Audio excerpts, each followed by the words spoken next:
Dito nga, puro talo na ako. Parang sa 10 laro, 2 lang ang panalo. Parang nakakaumay na. Sana next game naman manalo na ako.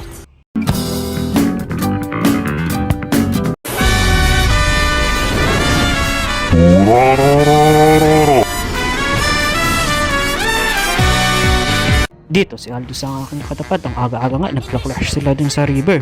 Pero si Aldous pa rin ang target ko. Nakalocking tayo dito. Ura. Tapos tumalaw pa dito si Elcart. Wala na, patinag si Aldous. Ura.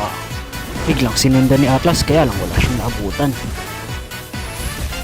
Mukhang kursunado na yata ng mga kasama ko dito si Aldous. At nandito na naman sila. Patay na naman ulit sa amin. Ura. Pumunta pa siya sa tower. Tapos nandito si Atlas. Kaya pumasok ulit si Aldous. Kala niya mapapatay niya ako, pero hindi, siya ang mapapatay ko. Tapos ayun, pag-ana si Atlas. Kaya ginawa ni Elcart, inaabol niya to. Tapos tumakbo pa si Atlas dito. Nakalayo na nga siya. Mukhang makatakas na yata dito si Atlas.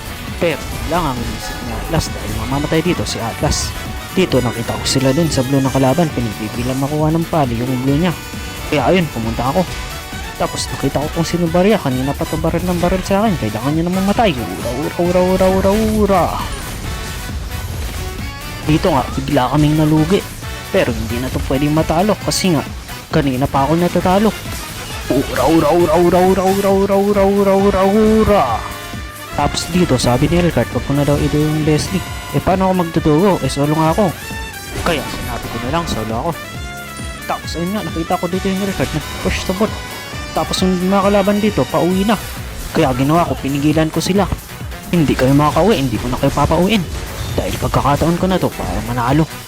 Ura.